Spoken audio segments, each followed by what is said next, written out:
lot to talk about today, starting with the Giants and the Jets, really, after that abysmal performance yet again on another terrible football Sunday. We'll also get into the Mets and the Brandon Nimmo trade. We talked about that a little bit last night. Not many people were in the live, but that's okay. And we'll talk about the Yankees' outlook for the offseason as well. Again, if you're watching and want to call in, number is on the bottom ticker down below. I'm free to accept any calls or questions in the comments that anyone has, and just discuss the state of this awful New York sports that we are in right now. Starting with the Giants, I woke up this morning to Shane Bowen finally being fired. That is a miracle. The fact that it took them this long to fire Shane Bowen is probably a joke. It's... Oh, we have a first call of the day. What's up, man? How you doing? Hello? Hello? Hey, how you doing? Hello? Can you hear me? Hello? Yes, sir. I could hear you. Could you hear me? I can. How are you? How you doing, man? How are you? Good. How are you? I'm great. What do you want to talk about? I'm great. Hanging in there. Can I talk about the trade for a minute, if that's okay? Sure, the Mets, the Brandon Nimmo trade. Yeah, the Nimmo trade. Please, Yeah. What do you got to say? Yeah. So, as a huge Mets fan, I feel like after the huge disappointment, I guess you can call it a collapse last year, I don't think you could have run it back. So I felt like obviously Juan Soto wasn't getting traded or Lindor.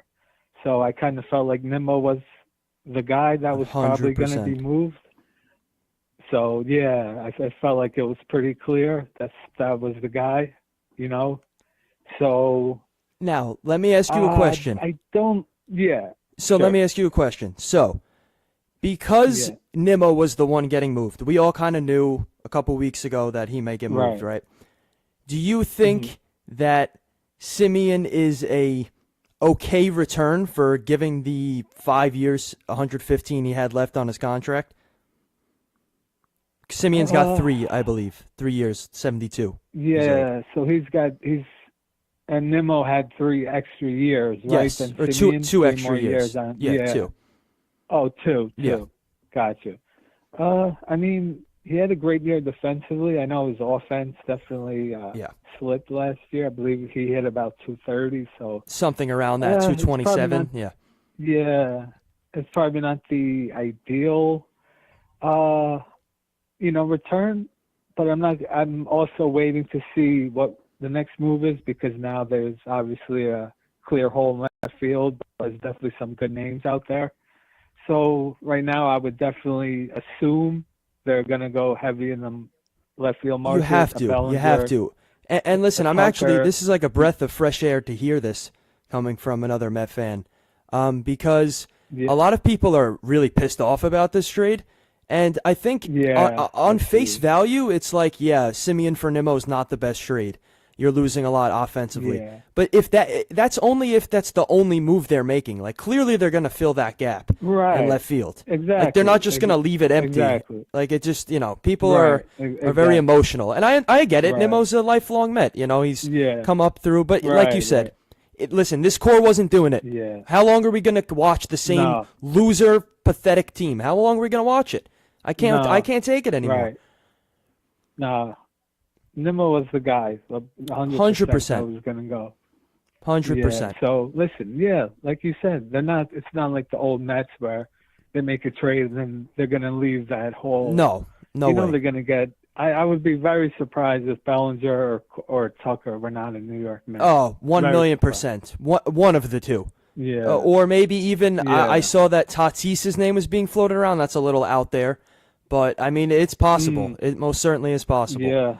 that one of those two is a man. Yeah, so we got to relax. We got to wait for the next move. 100%. This It's is what? just, What's today's date? November 24th. We got plenty of time to see what's going on. There's going to be a ton of more moves coming. Trust me. Starting pitching. 100%. Clearly, the bullpen obviously needs fixing. They're going to replace Nimmo. I have a question for you though. Sure. What do you think this does? What do you think this does to, say, a Jet Williams? Do you think that makes him more likely to be traded now? I think that Stearns has shown a unwillingness to get rid of prospects, and I think that he has. I mean, this trade specifically shows that we're not trying to get worse defensively. I don't know how good of a defender Jet is. I do think that if it's for someone like Skubal, and it's a starter, and like it's a make or break, and they're like, we want Jet, you can't not get rid of him. No. But I don't know. That's a good question because Jet is like, it's another one of those prospects that it's like, we saw it with Beatty and Vientos, and these guys, when they're down in the minors, they're the best thing since sliced bread. All of a sudden they come up and it's an average MLB player. So I don't know, honestly. I don't know. Same thing with PCA. Yeah. Sometimes you bite the bullet. Sometimes they're a stud and you trade them and it's a bad trade. But who knows, honestly. Yeah. So listen, the next move is definitely, I think going to be exciting. I think you'll see Bellinger or Tucker as a New York Met in the near future. It looks like they're definitely trying to improve the bullpen. Not sure I love Devin Williams. Now, Suarez from the Padres, yes. I would take please. Suarez. Williams, it depends on how much he wants, really. I'm not giving him $100 million, no shot. Diaz seems to be out of the equation at this point because he is on the 5 years, and Mets don't want to go the 5 years. And I don't know how much I blame them for paying a closer, who's 31 already, another 5-year deal. When you have to pay Pete and you have to find a left fielder now and you have to address the starting pitching, it's like, how much is that closer for $100 million really going to do for you when you can't even get to the closer? When your pitcher's going 4 innings, you can't get to the closer. So what does it even really matter at that point to give him a 5-year deal? But we'll see how that goes. Yeah. So listen, there's still a lot of holes. Obviously, starting pitching, bullpen, we still need another batter too. So this isn't the old Mets. We have to relax. Like, we traded Nimmo. Who's our left fielder? We're going to get trust me, we're getting a left fielder, and we're going to get a very good left fielder. 1,000,000%. We're not. Who else would they roll out right now? They don't even have anyone to plug. I guess McNeil is the only option. Yeah, I mean, Benj, I know they said maybe if he has a great spring, maybe he can make the team. So, I mean, maybe that's the plan. I don't know. Fielder. Maybe that's the plan. Maybe Stearns really likes Benj. I mean, who knows? Yeah, but on a team with expectations, you kind of have to win. It's like, how much are you just gonna say? Okay, we'll just plug in a Jet and a Benj. It's risky. Yeah, no. When you're trying to win a World Series, you're not saying, "Let me plug in a 22-year-old." To go take us to the promised land.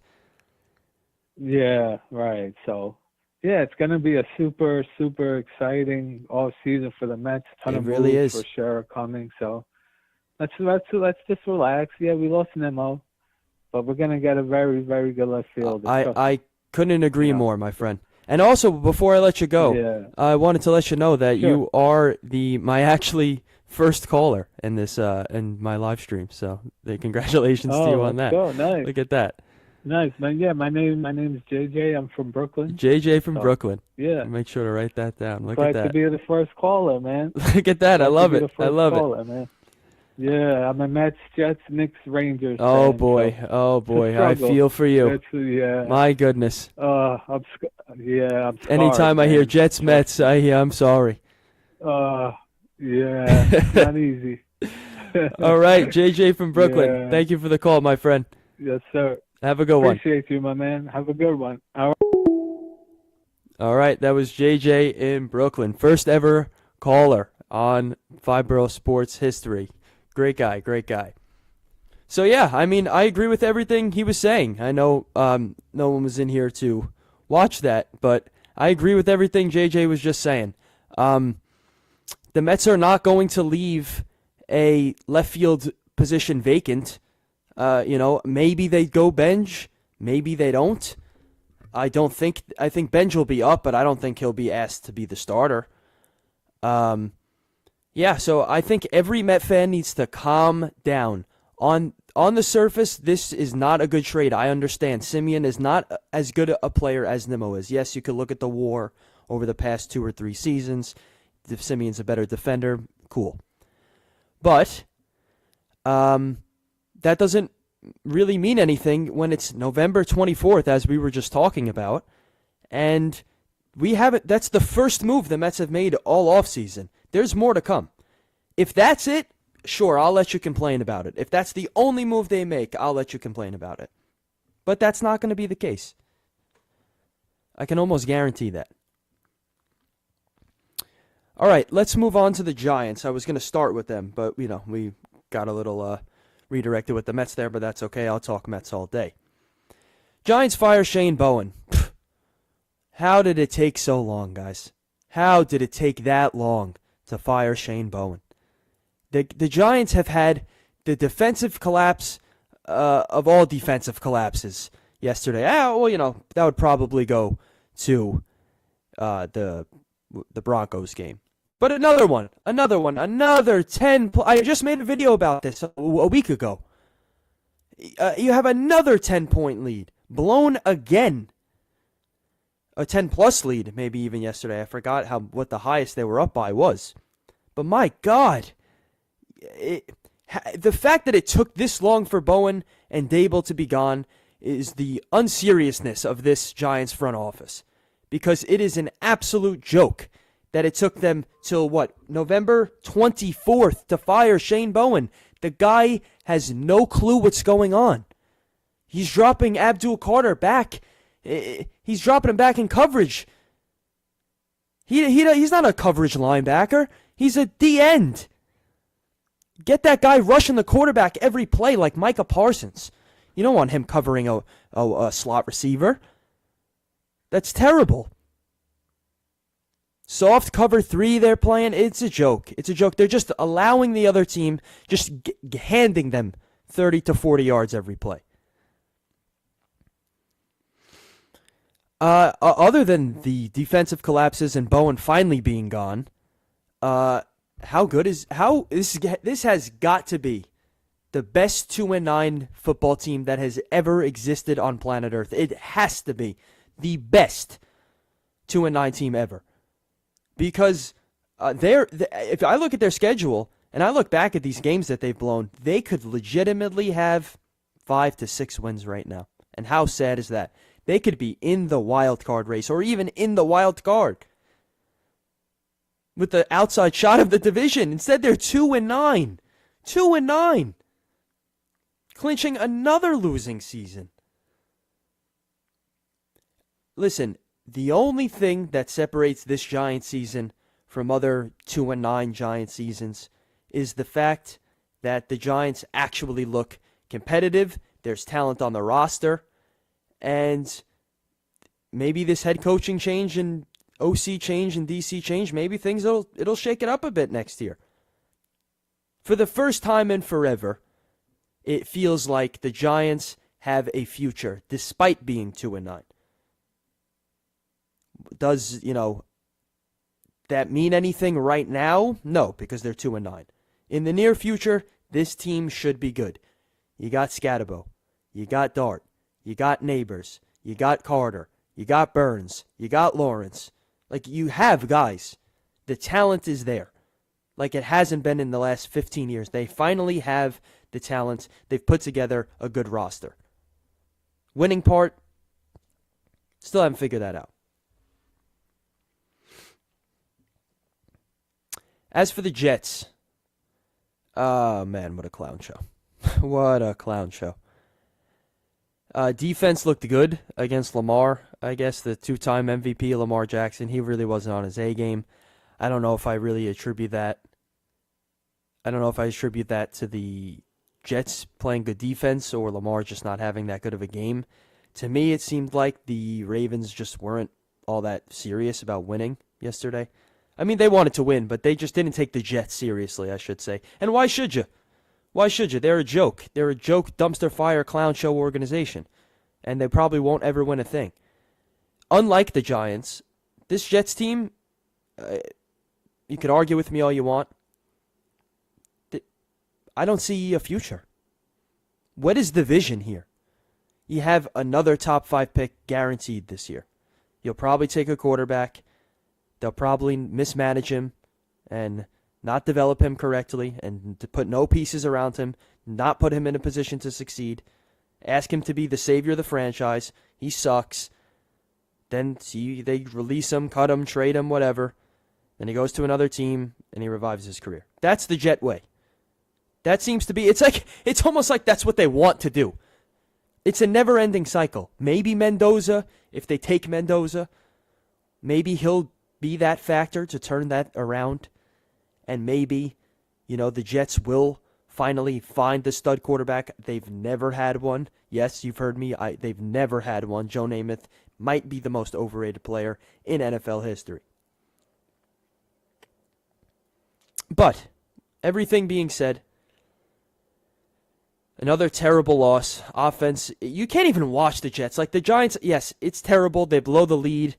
And, my God, it's brutal to watch that fourth quarter every single week. But the Jets, you can't even watch like 5 drives offensively. You go, okay, I turn it off. You got Tyrod Taylor and Justin Fields. They can't gain 15 yards. They can't move the sticks.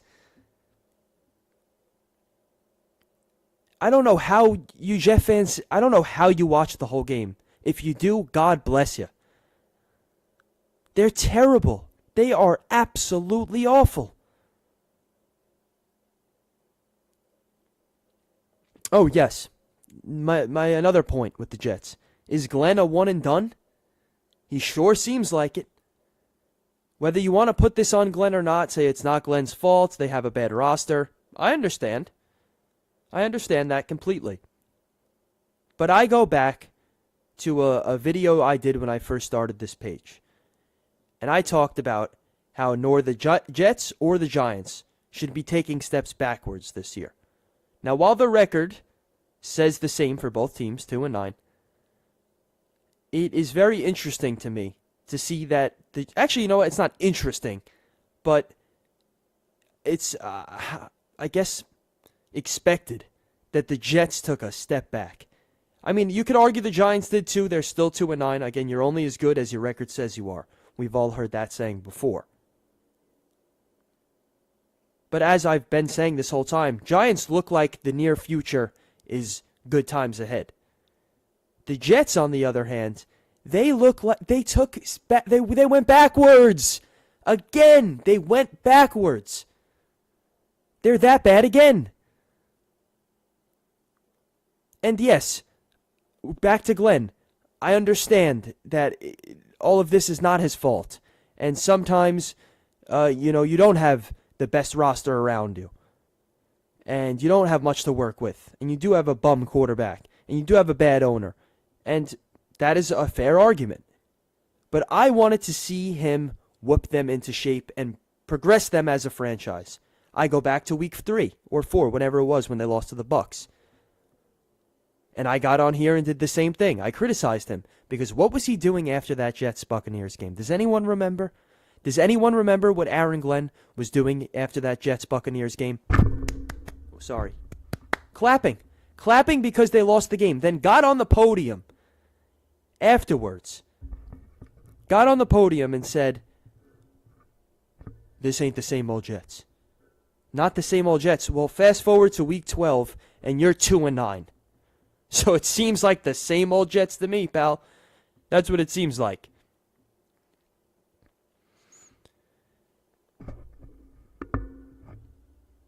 Whether or not the Jets keep him, I don't really think it matters.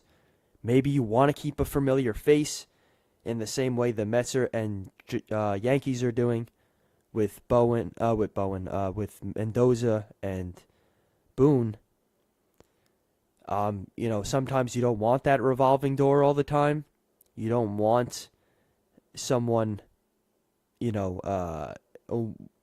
new coming in. If you're a prominent player on that team, like Maybe Dexter Lawrence is tired of seeing a new head coach. Or, maybe someone like Lindor, let's say, like this is his third manager in 5 years. Maybe he doesn't want a fourth manager. So sometimes you're not going to move on after one bad year. But in this case with Glenn, I think you can. I think if you want to, you can. If they don't, whatever. If they do, good. I wouldn't be the end of the world if they keep him, because again, I think they're years away from winning at this point. So what does it really matter? Maybe just keep the familiar face in there now that I think about it. But who knows? Who knows, really? The Jets are just such a disaster right now that I don't really think it matters if you had, Bill Parcells with the mic on there. Because, just a clown show, as it always is. And it's sad to say. It really is sad to sit up here and see this clown show. We talked about the Mets a little bit. We could talk about them a little more to wrap up the show. But I haven't talked about the Yankees in a little bit. So the Yankees, their offseason is looking a little confusing. The first thing I'll bring up is, does Trent Grisham accepting the qualifying offer, does that hold the Yankees back in free agency in any way, shape, or form? Maybe you Yankee fans could tell me in the comments. But I never felt that Grisham was going to hold them back too much from getting... If they want someone, this is the New York Yankees we're talking about. Just go out and get them. On the flip side, the Yankees are a very confusing team to me these past 5 to 10 years, because while they're still the Yankees, they're still the big bad Yankees. They get who they want when they want. The problem has been they're not getting the right pieces, or they don't want the right pieces, I should say. They got Stanton years ago. They added Bellinger. They extended Judge. They traded for Soto, and which is all great. But the Yankees of the past, look at how those teams were built compared to how these teams were built. They built a chemistry within that clubhouse. Cano, Teixeira, A-Rod, Jeter. I don't want to talk about the glory days. I hate being that guy because that was however long ago, and it's 2025, almost 2026. So those days are long behind us. The future is now. But with all that being said, I'm interested to see what the Yankees do this offseason. Again, a lot of Yankee fans have told me, Grisham signing the qualifying offer, that's going to hold them back. Will it? Maybe. I don't think so, but maybe it will. Will the Yankees be in pursuit of Kyle Tucker? We haven't heard much on him yet. Again, early in this offseason. Should they go after Kyle Tucker? Absolutely. Look at what Soto did. Look at what that big superstar left-handed bat in front of Judge did. They made the World Series and probably should have won, too. So, yes, that left-handed bat is serious. And I like Bellinger. But if it's between Tucker and Bellinger, I want Tucker. Now, another question I propose to you Yankee fans. If this Yankees offseason is, let's say, Grisham, because they just got Grisham, Bellinger, and you know what? We'll call it Murakami. Let's get a little crazy. Let's say they get Murakami. I know the whole batting average situation with him on fastballs over 93 is a problem, but again, this is all hypotheticals we're speaking. Is that a respectable offseason to you? To me, doesn't seem like you improve much. I think the Yankees' main issue here is get another bat. They need another bat. And I don't want the Yankees to go after another big power, big strikeout guy. That's how this Yankees team has been built for the last, 7, 8 years. And nothing good has come of it. Honestly, nothing good has come of it. Yes, they've had their runs. 2017, 2024, 2018, they've had their runs. They've all resulted in 0 World Series. So my main point, get an all-around hitter. Enough with, the power strikeout guys. Not to say Bellinger was really a power strikeout guy, but, he's not an offensive superstar. He's a great player, and they should love to have him back, no doubt. But is he really a superstar? Not really. But again, would love to have him back. Well, I guess we will. I guess kind of wrap things up with the Mets. I just see someone. I was going to end now, but I just see another viewer. If you want to give a call in, feel free. We were just wrapping up talking about the Yankees, Jets, Mets, and Giants. But yeah, back to that Nimmo deal. On the surface, this doesn't look like a good deal. We were all aware of that. But at the same time, if this is the only move the Mets make, sure, have at it. Terrible deal, complain, call up SNY, tweet at them, do whatever you want, right? It would be a terrible deal if that was it. It's November 24th. That's not the only deal the Mets are going to make. Nimmo will be replaced in left field. They improve defensively. I wanted to have a look, actually, at Marcus Semion's stats. Marcus Semien, as we could see, I don't know if anyone here is a, Savant page expert. I'm not calling myself an expert. But if we look here, the base running value somehow is still there at age 35. The fielding run value is still elite at age 35. He's got a 92 range, a 92 percentile on the fielding. Hitting-wise, we see the drop-off. The expected batting average is low. The expected slugging is low. The velo is definitely not there. The hard hit percentage is not there. The bat speed is very concerning. He's not striking out, though. He's not chasing much. He's squaring up the baseball. So it's like, listen, I understand Semien is not Nimmo, and I understand Nimmo was the heart and soul of this Mets team for quite a while. And, he came up as Mr. Met, and he put the jersey on and said, I'm happy it's never coming off. And now it's coming off, and it's going to be a Ranger jersey. But I guess the nicest way I could say this is I don't see Brandon Nimmo being a impact player, is the way I'll put it, over the next 5 years. And that contract just wasn't it.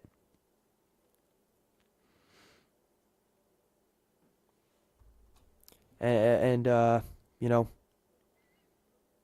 it hurts to see him go. It really does. But sometimes that's just the business of baseball. And that's just how things go. With that being said, guys, thank you for my first caller, JJ in Brooklyn. Won't forget you there, pal. My first ever caller. Oh, sorry, we had a little comment from Broad Street Sports, my Philly friend.